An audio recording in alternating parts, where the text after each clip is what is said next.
Hi, everybody. Lauren here with another episode of Cool People, Big Ideas. And we have a surprise guest today. I'm really excited that one of my best friends in the whole world, Hilary McCann Crowley, you may know her as the author of the award winning book, The Power of Energy Medicine. She and I teach together usually once a year in New England. And we were best friends when we were little, and then we both went to different high schools. And so we kind of fell apart from each other the way you used to do before everything was on social media. And we lost touch for years and decades, even, and came back together as friends. And it was like we had not missed a beat. It was incredible. And what was so incredible is that we are in the same very niche field of our life's work. I am the creator of energy medicine yoga. Her book is called The Power of Energy Medicine. How is that? That's so strange and bizarre. We were like cut from the same cloth and then separated and then brought back together again. And so on this episode, we're going to talk about what is that field and how can we tap into it more. I think you're going to really like it. We have so much fun together, giggling and laughing and sharing really big ideas. So sit back, relax, and check it out. Hi, everybody. It's just impossible for me to keep a straight face right now because I'm on here with my literal best friend in the world, Hilary McCann Crowley. And you all know her as the best-selling author of The Power of Energy Medicine. And you're going to get to know her a little bit more like I do over this next chunk of time. Hilary, thanks for being here. Oh, Lauren, thanks for having me. I always love catching up with you, and this is a real honor to deep dive with you today. It's so great. And I really appreciate you coming on because, I've wanted to have you on this podcast for a while, but not the way this kind of unfolded, even though I'm super excited that this is unfolding the way it is. But just for you all, to bring you all listeners in behind the scenes. So I had another podcast lined up and we had some technical issues and we needed to fill a slot. And I thought, who do I want to have on? Well, it's been Hilary for a while. And since she's my best friend, she's on speed dial. I gave her a quick call and she picked up the phone and said, Are your ears ringing? I think I said, Are your ears ringing? Because I was listening to an interview that you and I did when your book, Energy to Heal, came out.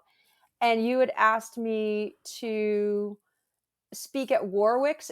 We were, I think, pretty mid COVID era. And they were, polishing up their abilities to do online author events, right? And they had this great idea, or you had a great idea of like, rather than making the booksellers always have to interview the author, let's make it a little bit more vibrant, more buoyant, and easier for everybody. And so you invited me to interview you. Okay. So that's why I was watching. That's why it existed. That's why the interview with Warwick's existed when you called me. And I was like, wow, I forgot I had done that. That was cool. What were we talking about?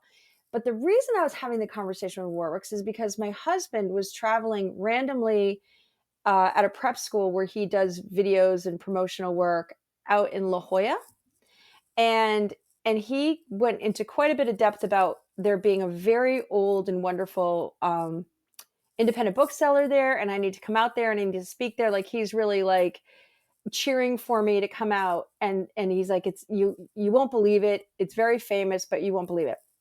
So then he sends me the photo and it's Warwick's, and I'm like, what? Wait, Warwick's? Is that the Warwick's Lauren and I were? Boom, boom, boom. I check my emails. I'm talking to the marketing people at Warwick's 2 years ago. I hit the button and I'm listening to you talk, and then I heard then your phone call came in almost to the point where it was like a glitch in the mainframe, to use like a matrix term. I was like, wait, am I already talking to Lauren? Like I'm watching myself. How's Lauren calling me while I'm still talking to her? And then I was like, oh, that's a phone call real time. Hey, Lauren, are your ears ringing? And then we could have had any conversation under the sun. We could have talked about our puppies. We could have talked about, what we're going to, recipes or whatever. And you were actually calling about doing an interview. So the format was just call it manifested or coincidental or synchronistic. I like synchronistic. But definitely we immediately landed at like, oh, that's got to expect that because we're aware of the energy fields. Happens all the time for everybody. We just happen to notice it better. It happens all the time for everybody, and we just happen to notice it better. And so part of the work that you and I both do is helping other people to notice it and to interact with it, because everything happens in the field before it happens in manifest form. So I love that. I mean, that story is just so typical of how you Mm-hmm. and I connect and relate to each other over years, including the way that we refound our friendship after decades apart was very fieldy, as you just coined a new word. And so I want to break down for people who may not be in the pocket that we live in. What is the field? What do you think of, what do you mean when you say that's really fieldy, or like, wow, like what just happened, that story that you told that we're in the field together? What do you mean by that? What is the field? As if I've never heard of it and I don't know what you're talking about.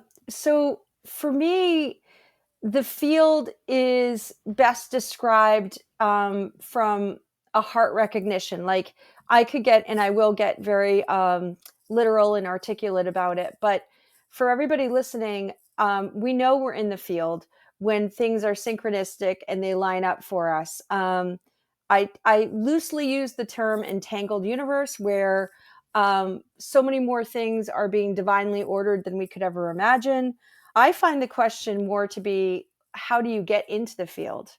Because understanding the field and being able to articulate the field kind of like dissects the field. And then just like a frog in a biology class, you can dissect it, but you also might kill it in the process, or kill the magic of it. I love that. Can I just jump in for a second? Because, you know, one of the people that I learn and study field theory with the most is Rupert Sheldrake. And he really talked about when he started his career as a biologist, just exactly that. Like you get into biology because you're in love with the world around you, and then you're literally destroying it to try to understand it.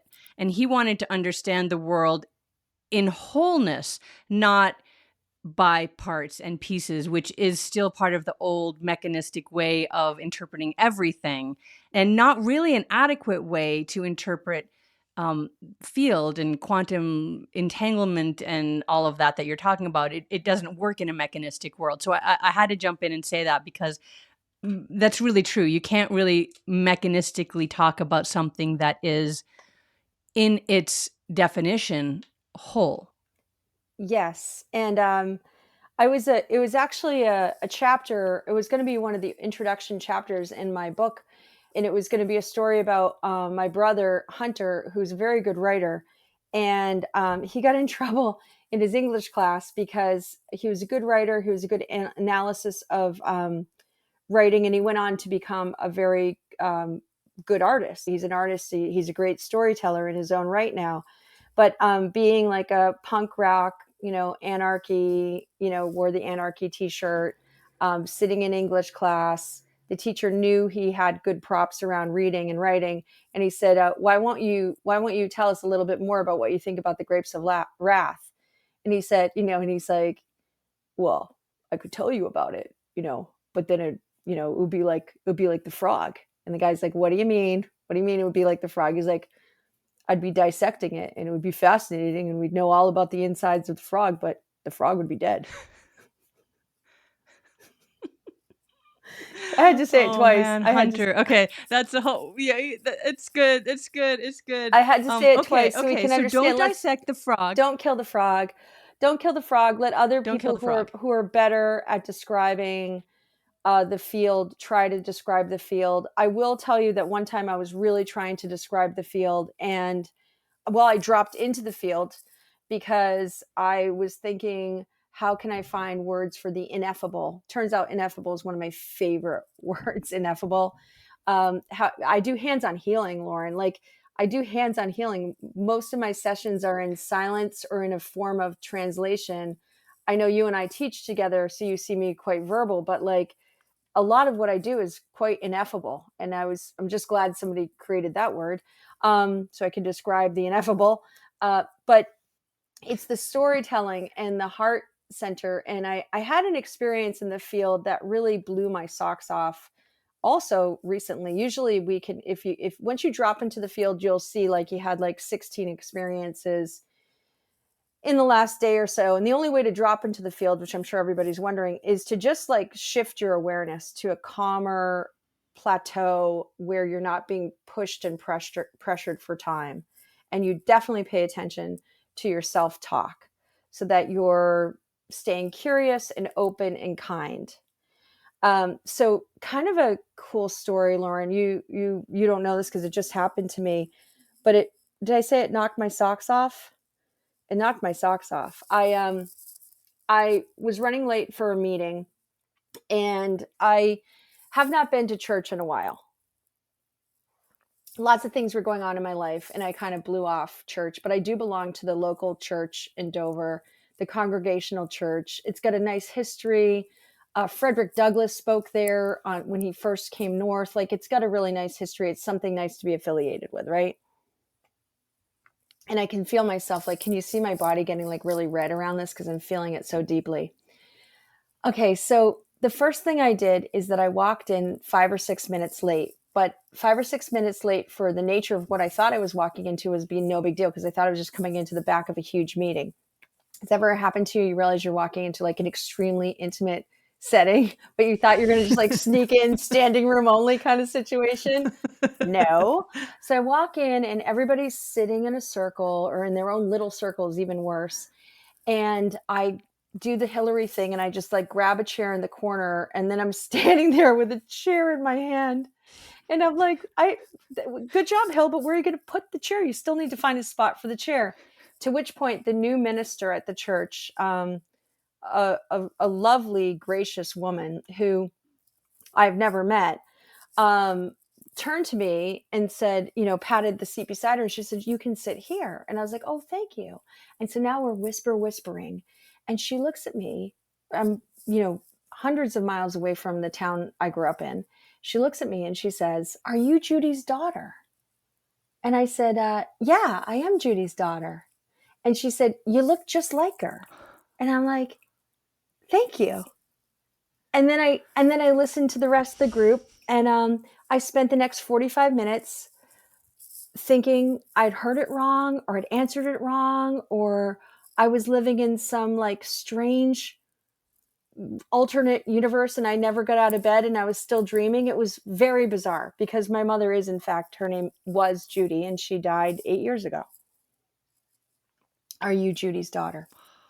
So at the end, she turns to me, she said, I'm sorry, I never really properly introduced myself to you and I never really got your introduction. And I said, I'm sorry, did you actually say to me, are you Judy's daughter, when I walked in the room? She said, yeah, I did. You look just like that woman. She pointed to the woman right across the way. And she said, you look just like that woman. And I said, I do look a bit like her, but also I have a mother named Judy who is no longer with us. She's passed and I am Judy's daughter. So I told you the truth, but we got a little scrambled. And she said, oh, I lost my mom too. That must have been really hard and interesting for you to hear that. I said, I think it was kind of beautiful, like, I think it was kind of beautiful. And I said again, I was like, and you're not wrong. I do look like this woman, although she looks nothing like my mom. So then I drop into this stuff, Lauren, that we do. And I'm like, how cool was that? Because do you introduce yourself to people when they walk in late to a meeting and say, are you Sally's daughter? Are you, Jason's daughter? Like, no, like, so I felt like strongly that she was like her impulse control was not even in play because there was some kind of spiritual fun thing that had to happen. Because something turned on in my nervous system that was really beautiful and big. And I knew I was in the field when she said a line that I didn't think I would ever hear again in my life, because it was like in real time. It's a thing you hear, when you're doing life with your mother on this planet, but like, are you Judy's daughter? It was so fresh and real and innocent, and one of many examples of how it happened. But that one hit home, um, Mm, and I actually think she was right on. And who knows, being a minister, who knows what she was tapping into. So it mm, was cool. mm. Oh, so beautiful. Yeah. And so beautiful because you had walked in, you were feeling awkward, there was a big room, there were all these people, there was one chair left next to her. She was literally the runner of the whole show, and so she brought you in, and then she mothered you in that moment, Mm. like, and allowed you to, like, unfold and to be the flower that you are instead of, like, hiding back unbloomed because you don't know what to do or who to talk to, or, or had you gone into any other group, you might have just sat and listened and not, like you said, had that experience of momness again, and getting to kind of revel in that. I love that, and I do wanna talk a little bit about we're gonna get about the frog, because I think we can do it without and keep the frog intact. Because for me, when I think about the field and I think about experiences like the one that you just described and how that affected you, people can say, "Oh, that was just a coincidence," or it was, she wasn't even right. It wasn't your, because of course I was thinking, did she know your mother, and was she saying that to you, like, in that knowing place? So for me, when I think about the field, I think about the everything, like everything that exists, all the information that exists about anything exists somewhere. Now, I've had conversations with Rupert Sheldrake about that. Like, is there some big filing cabinet? Or, people think about the Akashic records. It's like a big book that you open up and, scroll through. And I don't think that it is like that, nor does Rupert think that that is how information is held. But I want to kind of break it down a little bit. Information is everything, right? Like, you and I are communicating thousands of miles apart through waves of information. We happen to be, on some parts of our systems here, plugged in, but some parts of our systems are not plugged in. Bluetooth, Wi-Fi, all of that stuff. So where is that information? It's held in waves in the field, in, you can call it the air around you, but the air around you extends from you all the way out to the star that's sending you light from 4 billion years ago that you're just registering tonight. So there's a lot of information, and the field is very big, and it's all there all the time. So how do we access it? And what is the point of accessing it? And so, I mean, I think parts of the points are to gather information. That's that. I mean, that's like the big tagline, and has been for information is power. Information is power, especially when we're talking about information about ourselves. So we want to know as much as we can. That's what the spiritual path is about. It's like uncovering the truth of who you are. Where does that information lie? And what about things that might happen to you in the future? Are those in the field? Yes, they are. And so if we can, like you said, slow down and remove ourselves from the seeming physical reality, because we know that if we break down the physical reality that seems all solid and all that, it all just breaks down into pulses and waves, right? That's all anything is. So everything's the field, everything is information, everything is held within that. And so, how do we find the information that we need? And I think synchronicities are, it's like the that we resonate, and those two sounds resonate with each other and are drawn towards each other.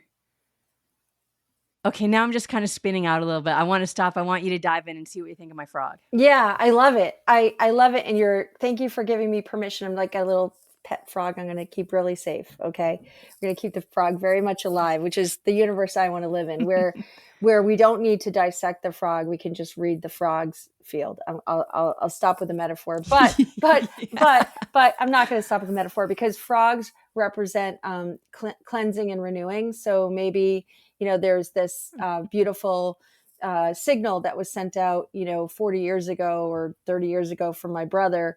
And it landed in my field, resonated with me, and I'm still talking about the frog. And maybe frog energy stays here and arrives where it's supposed to be, which is, let's keep this process clean and whole. That's what frogs represent, cleansing.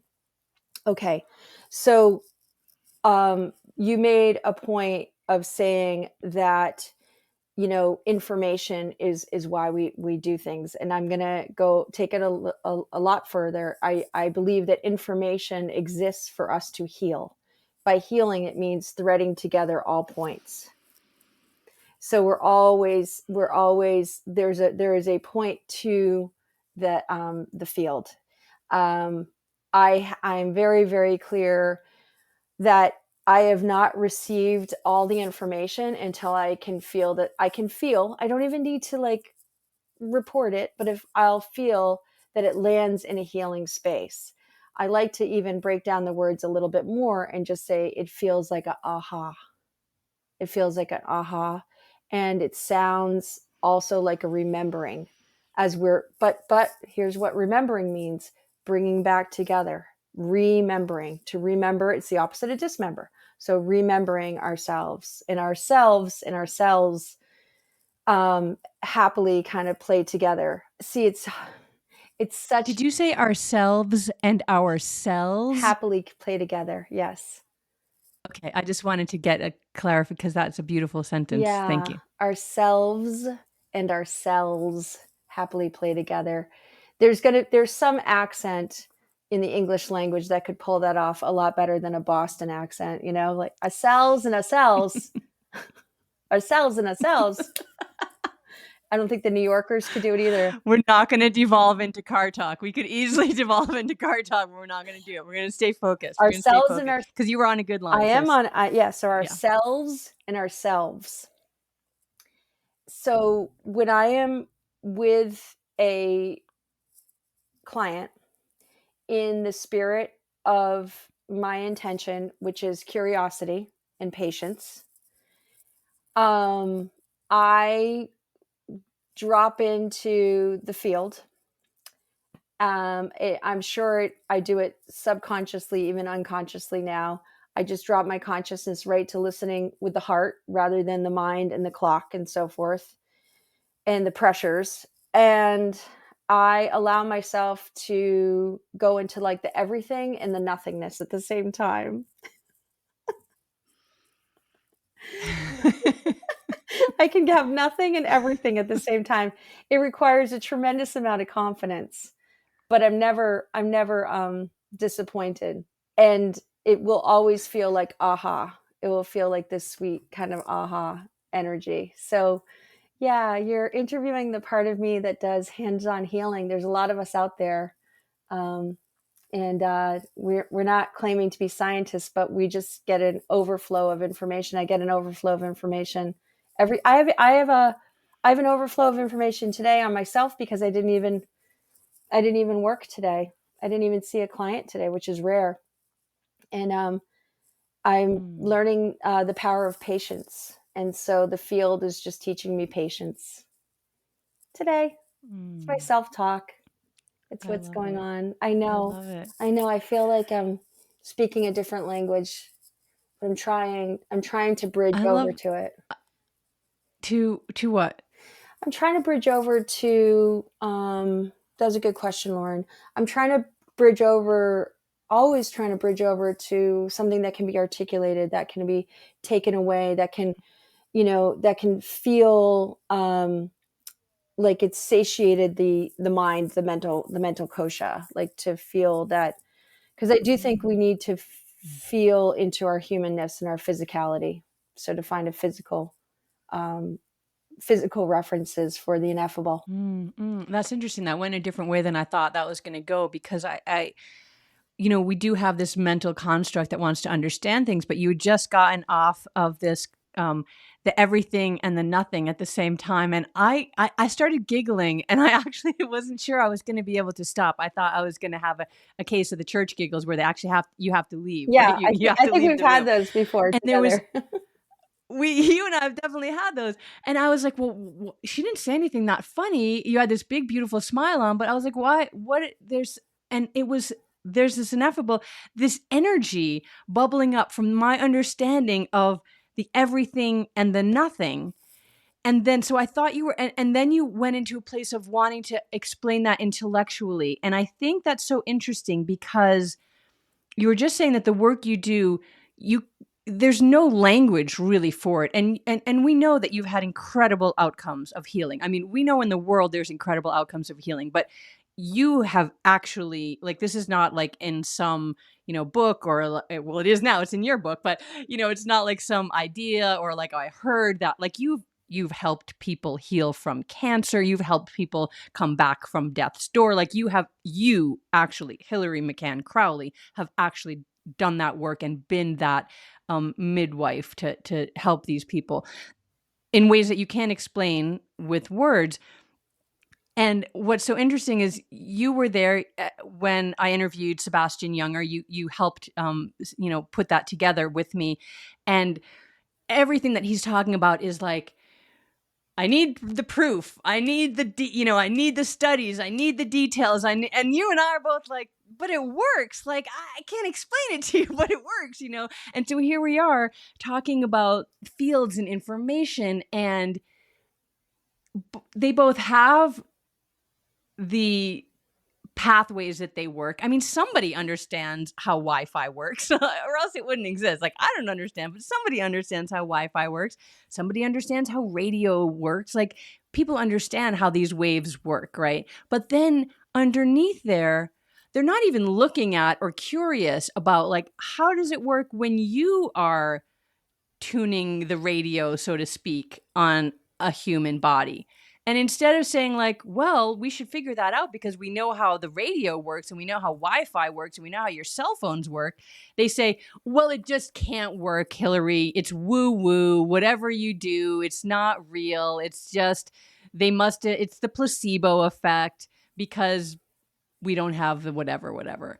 So, I think we should study that in some similar way if we could. Or maybe that's just trying to satisfy that mental kosher that we can just swipe left on and say, well, it works. And if you need to do the studies, you go get the NIH funding and do Right, the right. studies. I don't know. What do you think about that? I think there's some good people doing those studies. I think that the studies tend to be, they're very validating and verifying, and yet then you realize like you were barking up the wrong tree because it wasn't what anyone was looking for anyway. Everybody is seeking their own healing, and they're not really looking for validation. We're trying to come back to that human connection. But it's definitely happening. You can see things with like strap things on people's heads, and you can see what part of the brain is firing up, and you can.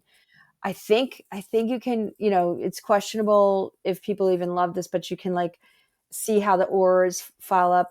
Barbara Ann Brennan, in her book Hands of Light, hired an illustrator to to make drawings. There's nothing scientific about hiring an illustrator to have the person illustrate what you see, but it's resonates with many of us out there, and it lines up with other historical references to what other people have seen when we look at the energy field. But at the end of the day, everyone is seeking a deep personal connection to their own energy field. So the second that you start to study it in a validating way, that also can kind of kill the frog. Let me put it to you this way. I, including Sebastian, have never met anybody who doesn't deeply understand that they have their own very sacred energy field and their sacred connection to the greater life force. I have met a lot of people. I will tell you a little plot twist here. It is not the people who let's say, are, I don't know, mafia people, or I'm just going to list off the range of people that I've seen, like people who are multi rich, or doctors or surgeons. It's not, I don't meet up with any skepticism in the work that I do. I don't meet up with skepticism for people who are in a lot of pain. I don't meet up with I just don't. I do not meet up with skepticism. And I work in a general practice, so I see people from all walks of life. And if I meet them even out and about in the real world, not even them coming to my office, it's funny, but everybody actually wants permission to be able to talk about this. It could be part of my field, that's kind of my thing. That's my field. However, the plot twist is that teenagers, Lauren, they are not having it. It is the best. It's such a, I think it's a sign of like developmental savviness on their way. They're like, I'm in my physical body. What I see is what I get. I have, discretionary thinking, and I am not going there. I am not going there. And I'm like, good for you. You're right on track. I'll see you in like 4 years.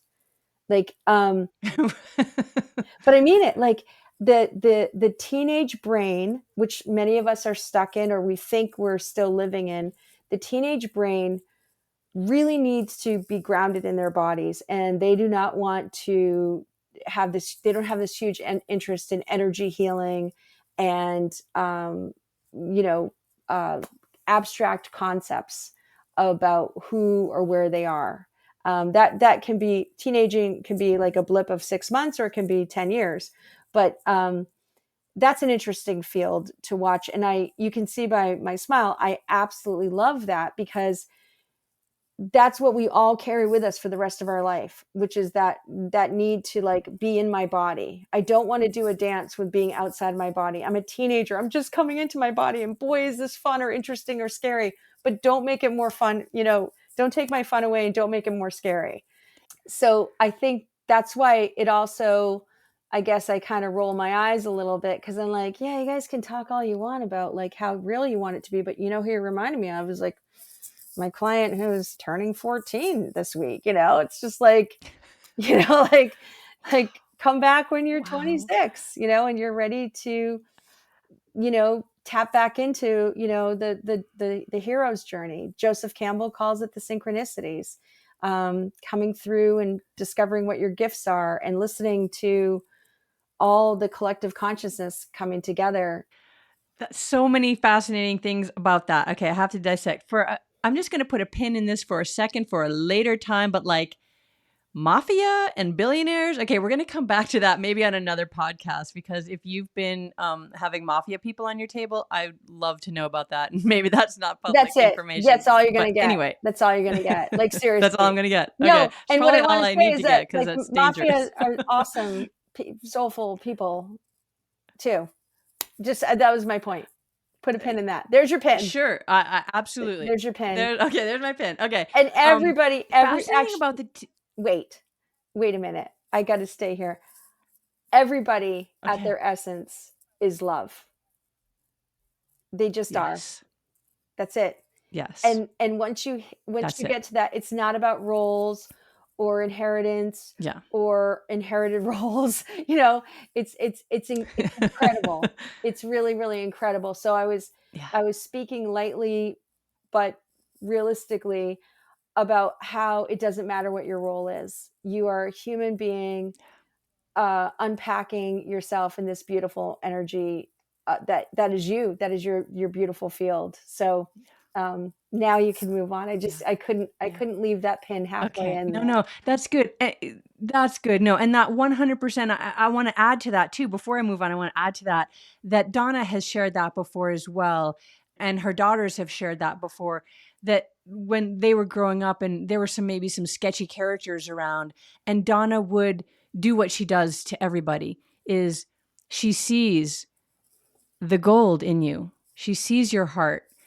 And that is really actually such a beautiful act of humanity, of generosity of humanity, because a lot of times um, people that maybe have become sketchy characters have become that because they haven't ever been seen. right? So they to be able to be validated as you are valuable just as you are. I see the heart of you is a beautiful thing. And for us, also to acknowledge that if we have done things that we aren't maybe proud of or things like that underneath everything, we really do all resonate to that same individual but global pulse of heart, of love, of soul. Well, the field So I'm reveals it. glad that you. The field reveals it. It's not a characteristic I have or a particular psychological approach I have. It actually, the field reveals it. Mhm. Yeah, It's amazing. yeah, yeah, yeah. I like that it's not psychological. Yeah. No. Okay, so now we're really far away from that, but I'm going to pull back for a second to the teens. So this is really interesting because all through, the childhood developmental years, a lot of children are really steeped in these other worlds, let's say, that they aren't getting validated for, like the imaginary friends and, the seeing the colors and the lights and all of that.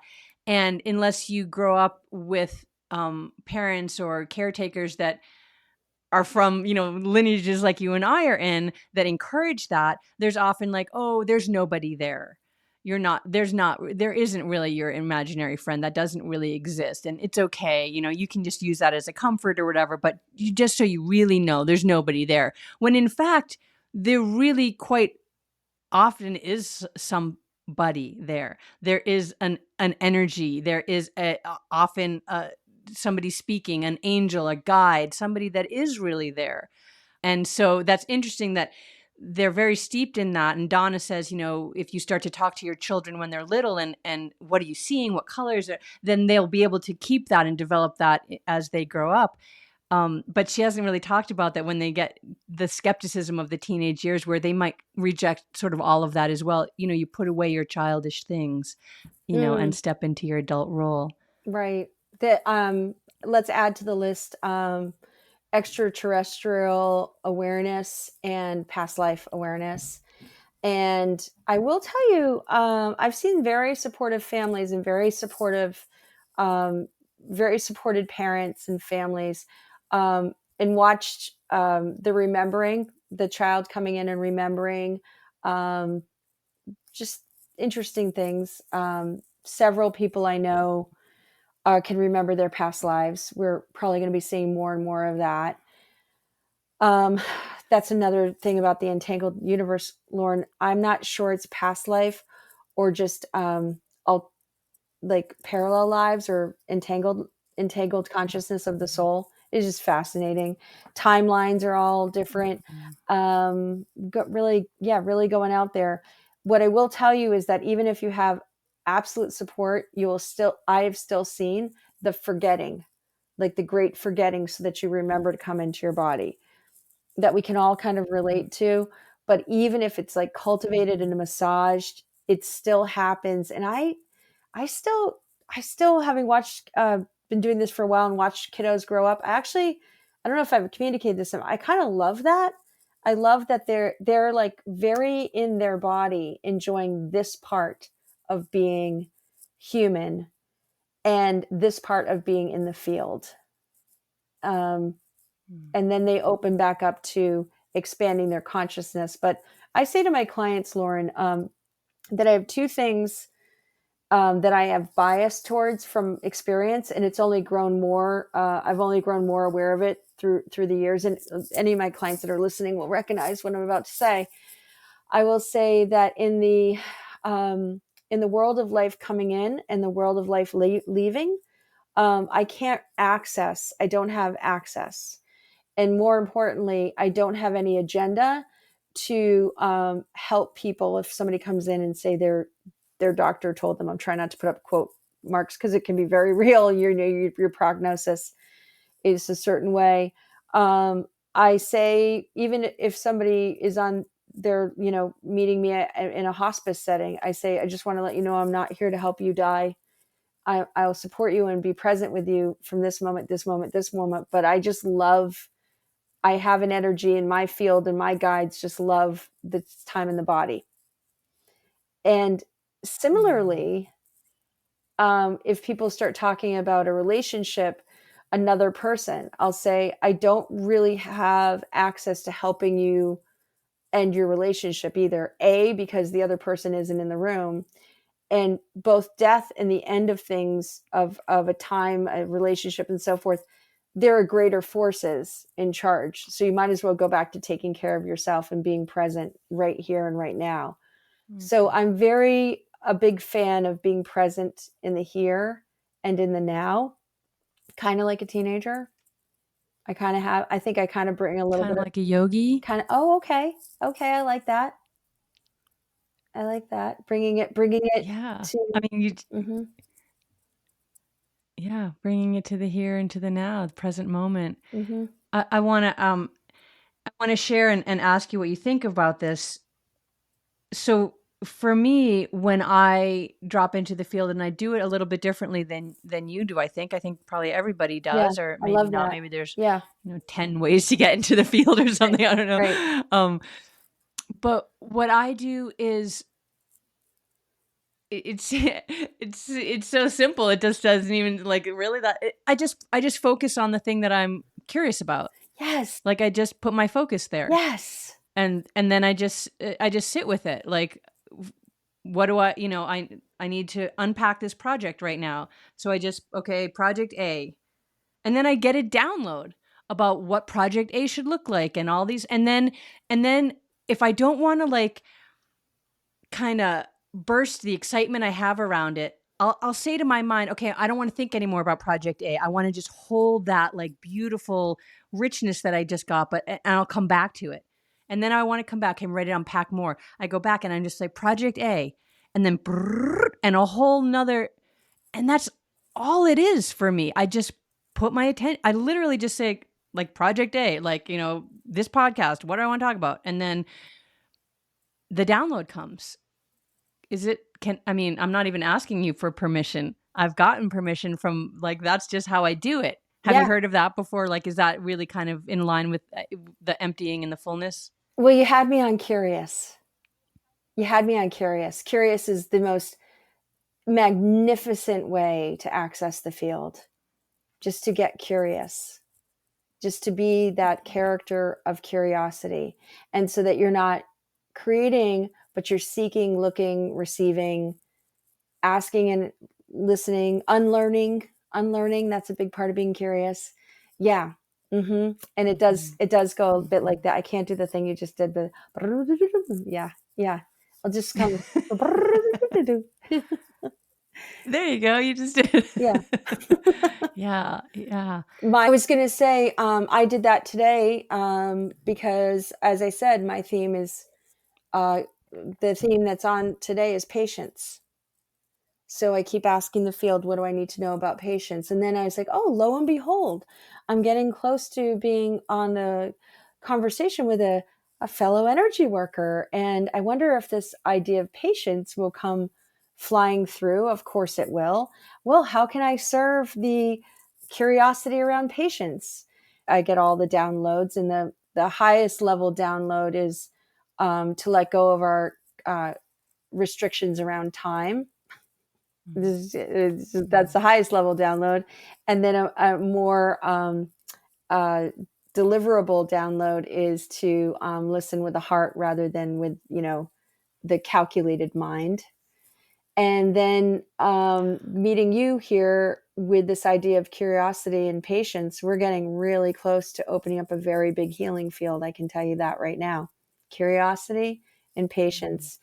Take notes, listeners, because if you put curiosity and patience Mhm. together, you've got, you can be anywhere and find magnificent connections to the field, the healing that you're seeking.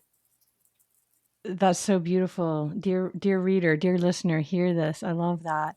And there's this idea, and I've been using this, for those of you that are watching this sort of, like the expansion in the field and that it's out there, but it's actually within you, as deeply within you as you can go to that 4 billion year old star. You can go that deep into your own infinity and find that. And this is why the practices for thousands of years of meditation and deep inward contemplation is where we find the answers, because we are the field. We are not separate from the field. It's like, again, that yogic tenet of you are the ocean and you are a drop. You are both your unique self and you are part of everything else. And so you are the field and you are also part of the field. You're a thread in the fabric, or whatever kind of metaphor that you want to use. And so all of the information is available. And Hill just shared her way of doing it, of getting into the field. I've shared one of the ways that I get into the field. And I think that the more that you start to just play with that, in meditation, we kind of go to the I'm not thinking anything, right? That's ostensibly the goal, but that's not even realistic, because that's never going to happen. The brain is never going to not be producing electricity until it stops producing electricity, and that means you killed the frog, right? So until then, the brain is always going to go. And so that end goal of meditation, to still your mind, is not really realistic. And it's more, what are you focusing on? And then you can get beyond that. So I'm going to kind of contradict myself. You can get beyond that, because you just said getting to the everything and nothing, which I think is closer to the samadhi than the focus point, which is one step before that. So, but you've got something to say. I can see it in your, I can read it in your field. Great, you can read it in the field, and I'm like, oh, she did it, she got there. So someday you and I will have to talk about the work we've done together and how connected we are, if we're actually communicating non-verbally, even across 1,000 miles. You got there. So I actually have a chip on my shoulder about meditation, because I think that it's a little bit too branded, and a little like using the word meditation. I've spoken about it before. I don't know if you know this about me, Lauren, but it's just like I use it too. I catch myself using it a lot, but it's like everybody meditates. Everybody meditates their own way. We meditate on the good and the bad. So it's not a question of meditating. It's a question of what kind of peace and kindness goes on in your mind during your day all the time. Um, I don't think it's any good to meditate for 20 minutes if your thoughts just kind of collapse on themselves on the 22nd minute when you're, back brushing your teeth or whatever. Um, I have another kind of a fun story. It's kind of a fun, friendly story. I'd love to share. It has to do with self-awareness on my part, coming through some hard times and realizing the importance of self-talk, how we talk to ourselves, or how we meditate. How would I put it this way? Being aware of how you're meditating. Okay. Because one of the ways that we meditate on is how we talk in our head.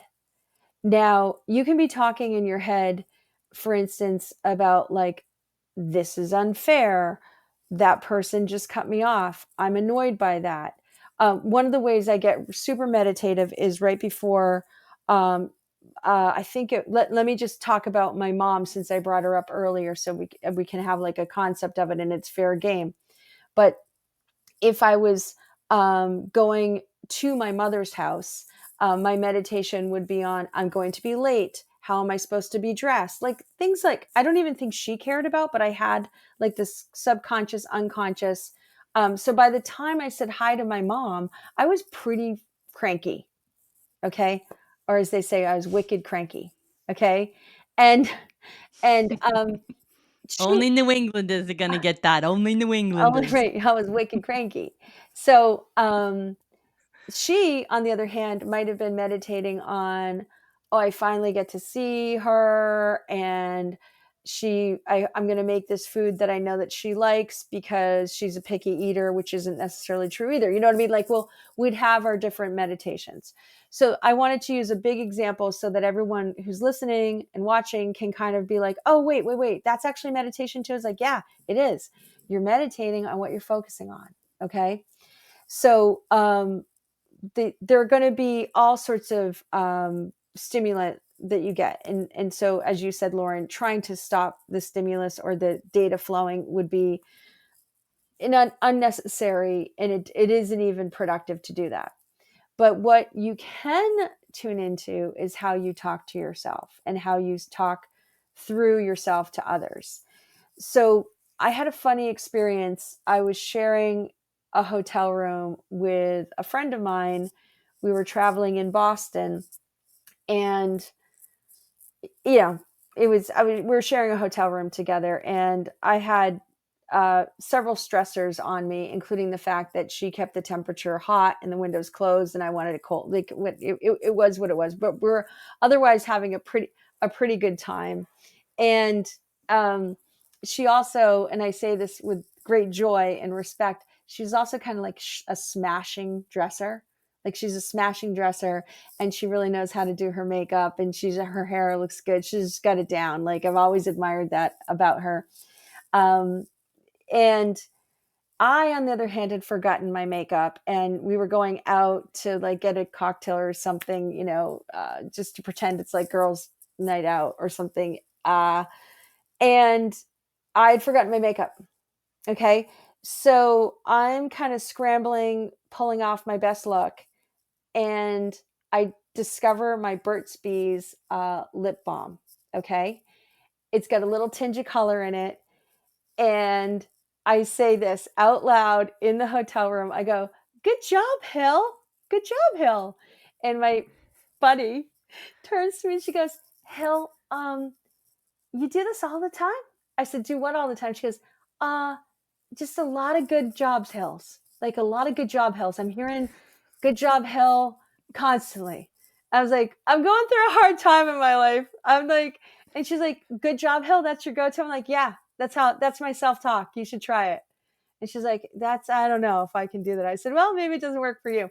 And after that, because it took a good friend to point it out to me, I was like, I do that all the time. Like, "Good job, Hill. Good job. You're running 10 minutes late for the church meeting. Good job, Hill. Good job. You're doing great. Doing great. You're going to be fine." It actually works, and it's good for my health.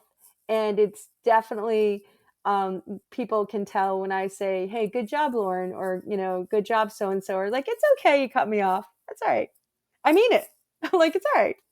And that's built into like a deeper kindness and patience. But I even loved that she was making fun of me. I was like, "Yeah, that's good. That's fine." Cause I'm really glad. Now I'm going to use this as a teaching story, like 6 years later, right now. It's like, "Good job, Good Hill. job, Hill. Good job, Hill. Good job, Good Hill. You job, Hill. remember?" I was like, I remembered I wasn't like, I forgot everything, because I did. I forgot everything. I was like, I remembered my lip gloss. Good job, Hill. And that came from a practiced, sustained meditation on your own goodness, Mm-hmm. as opposed to on anything else, which you could have done, which you could easily have done. And so that emerges. Yeah. I mean, to be fair, I do hands-on healing. So I'm in meditation like 6 hours a day. Like, today I'm a little antsy because I didn't see anybody today. So, but like, I am doing like, I can feel the chakra flow like a warm oil at the bottom of your feet, and like, oh, I'm over the belly button, and I can feel, we're just going to clear like a little birth event here. We're just going to like clear this. Like, I am in that field. To be fair, I'm in that field for like 6-8 hours a day. But in doing so, I can stay there for a long time, because I think it's easier for me to come in and out of that type of field, because I'm confident and calm, and my self-talk is not something like, I wonder if they think I wonder if they think that I'm holding their feet too long or something like that. I can't have time or space for that. Yeah. Just have to trust. Just have to trust. I love that. I think this is a really good point to pause in our conversation because, of course, Hilary, you and I are never going to stop our conversations. And the fact that you spend 6 or 8 hours in, and you said very specifically in that field. Yeah. So that field may be different, but I don't think it is. I think it's just you're deeper into a specific healing field, which is a part of the field as a whole. 100%. But the fact that you spend and make your livelihood and help people heal their lives in that field, to me, that's all the proof I need that the field is real and that the field is alive and that the field is generative and that the field is informational and that the field is available. And people can get in touch with you if they want to jump into that field with you. And we'll put that in the show notes of how they can get in touch with you. And you and I are just going to keep playing in this field, I hope, forever. I think it probably is how it goes. We've been doing this forever and we'll keep doing it forever. I'll add to your list, it's loving. It's a very loving field as well. There's a generosity in consciousness beyond understanding, and I love that. I love that you brought up loving and consciousness. Okay, so we're going to have to do another conversation sometime about consciousness, but the loving piece, that is so perfect, and I want to leave it there because we live in a time where there's so much fear and there's so much discord and there's so much confusion and there's so much sort of scurrying around, and for us to understand above it all, below it all, within it all, and through it all is actually a loving consciousness. You said it. And we can sink into that. Yeah. 100%. Yes, yes, yes. 1,000%. However the You said it, Hill. You said it. I think you said it. You said it, Hill. You said it. Okay, we both said it. We both said it. It's a mutual appreciation society. It's in the field. It's in the field. It's in the field. The field said it. It's in the field. The field said it. Thank you so much, Hill, for jumping out of the field into the computer to be here with me and all of us here on Cool People, Big Ideas. I just love talking with you. I am just so overjoyed of what you've shared with all of us today. So thank you for taking your time. Thank you, Lauren. It's just a joy to be here. And I like that we coined the word fieldy. I hope that it takes off like wildfire in a good way. Yeah, I agree. We'll have to keep using it and hashtag it. And this has been a very fieldy conversation. Very fieldy conversation. Very fieldy. All right. Love you, Hill. Love you too. Thanks, everybody, for tuning in. We'll see you next time.